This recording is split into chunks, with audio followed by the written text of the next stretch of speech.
Hello दोस्तों, आज हम शुरू करेंगे मेटल और नॉन मेटल। मेटल्स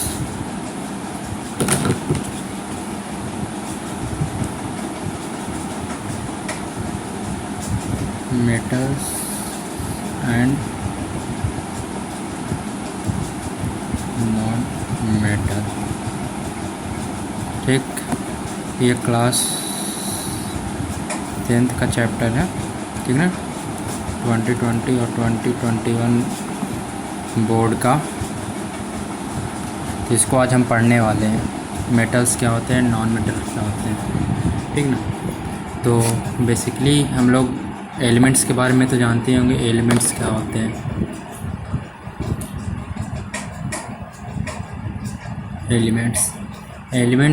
एलिमेंट्स दो तरह एलिमेंट्स होते हैं, उनके दो प्रकार होते हैं।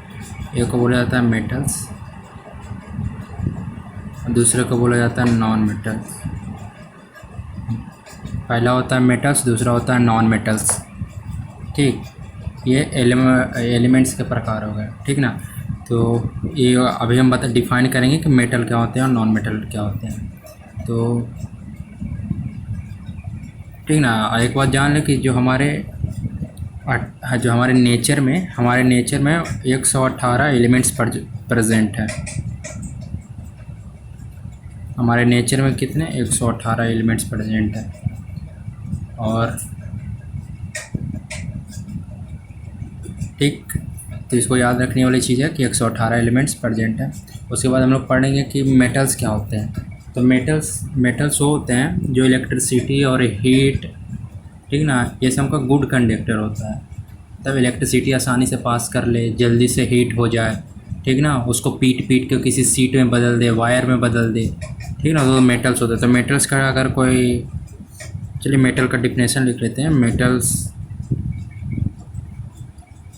Are the elements that conduct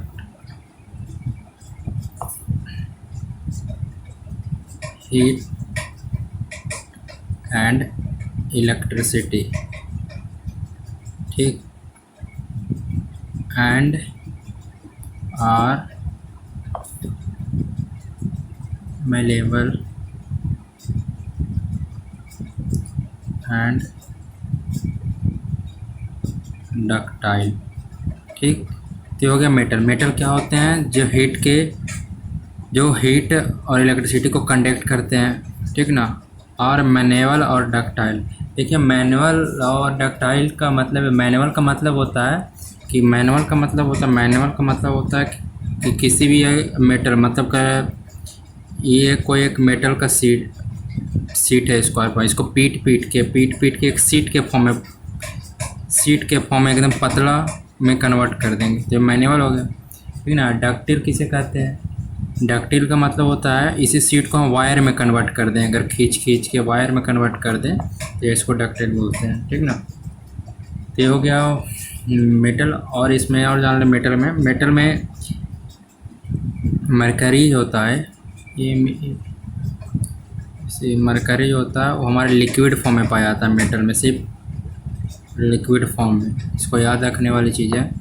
जो मरकरी होता है मेटल में हमारे लिक्विड फॉर्म में पाया जाता है। ठीक, चलो मैं अब मेटल की प्रॉपर्टी लिख लेते हैं। ठीक ही हो गया, ये तो मेटल के बारे में बता रहे हैं। अब प्रॉपर्टी ऑफ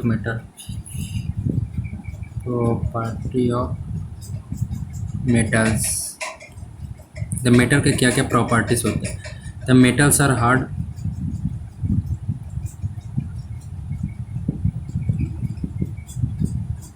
मेटल्स होते हैं जो हार्ड होते हैं। ठीक ना, कुछ मेटल होते हैं जो हार्ड होते हैं। मेटल्स के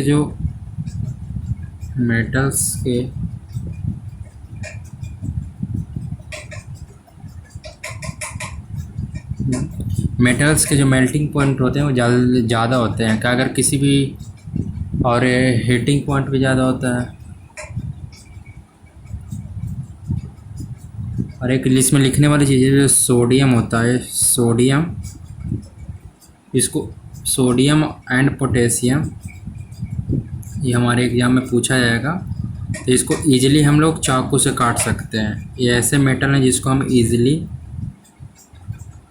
कट कर सकते हैं चाकू से, मतलब नाइफ से। तो आपको याद रखिएगा कि सोडियम और पोटेशियम होते हैं, इनको हम इसको ईजिली काट सकते हैं चाकू से, ठीक ना। तो इन दोनों के, ये तो मेटल्स के बारे में आपको पता चल गया कि मेटल्स क्या होते हैं, ठीक ना। और मेटल्स होते हैं जो इलेक्ट्रोपॉजिटिव होते हैं। मेटल्स होते हैं जो इलेक्ट्रोपॉजिटिव होते हैं, मतलब ये इलेक्ट्रॉन को देते हैं, इलेक्ट्रॉन को लेते नहीं, इलेक्ट्रॉन को देते हैं, ठीक।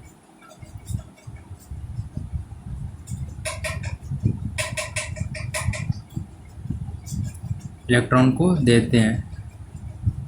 और एग्जाम्पल, अगर मेटल्स का एग्जाम्पल पूछे, मेटल्स का एग्जाम्पल, तो इसमें क्या क्या हो जाएगा? सोडियम, Na, पोटेशियम, के, एलुमिनियम, कॉपर, एक्सेट्रा, बहुत सारे हो गए, ठीक ना। ये तो हम सब मेटल्स के बारे में पढ़ रहे थे कि मेटल्स क्या होते हैं, कैसे होते हैं, ठीक। जो सिल्वर होता है ना, ये सब पॉइंट है, इस इन सबको याद रखिएगा। सिल्वर होता है जो आपका गुड कंडक्टर ऑफ हीट होता है, कंडक्टर ऑफ हीट होता है।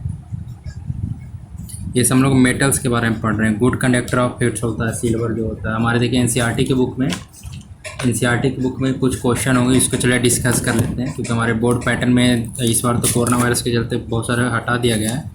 तभी भी कुछ जो इम्पोर्टेंट क्वेश्चन है उसको करते हैं, मेटल्स और नॉन मेटल्स के। चलिए देखिए, जितना पढ़ें उससे कितना क्वेश्चन हो जा रहा है। चलिए देखिए, क्वेश्चन आपको दिख रहा होगा, नहीं दिख रहा होगा तो मैं ऊपर कर दे रहा हूँ। ये देखिए लिखा है, an example of the metals which is a liquid at room temperature. Room temperature पर लिक्विड कौन होता है? तो मरकरी होता है। तो ये आपको पहला का आंसर है। Can easily cut into knife, आसानी से हम चाकू से किसे काटते थे? पोटेशियम और सोडियम के। Best conductor of A heat, best conductor of heat अभी मैंने बताया ना, गुड सिल्वर हो गया जो गुड कंडक्टर ऑफ हीट हो गया। पुअर कंडक्टर ऑफ हीट क्या हो गया फिर? अगर बेस्ट में ये आ रहा है तो पुअर में क्या हो जाएगा, ठीक ना। ये सब क्वेश्चन एक एक नंबर में वो पूछे जाते हैं। जैसे कि लीड होते हैं, लीड होता है, पीवी का लीड होता है ना, पीवी। तो बार पुअर कंडक्टर ऑफ लीड जो होता है, LEAD लीड होता है जो पुअर कंडक्टर ऑफ हीट होता है। अब मैनुअल और डक्टाइल का मतलब बता दिया था। मैनुअल मतलब होता है कि किसी भी मेटल को हम लोग उसको पीट के सीट के फॉर्म में कन्वर्ट कर देंगे, और डक्टाइल का मतलब होता है कि उसी को खींच के हम वायर के फॉर्म में कर देंगे। तो ये हो गया, ये पहला क्वेश्चन ये समझ हो गया, ठीक है। ये तो आसान था, ठीक है ना। ये सब आपको मेटल्स के बारे में पूरा समझ में आ गया होगा। तो यही है मेटल्स, इससे ज़्यादा मेटल्स में और है कुछ नहीं। उसके बाद हम अगले वीडियो में नॉन मेटल्स के बारे में पढ़ेंगे, ठीक। तो और जितने भी पॉइंट लिखाए हैं उसको आप फिर से एक बार देख लीजिएगा वीडियो करके, और इसको याद कर लीजिएगा।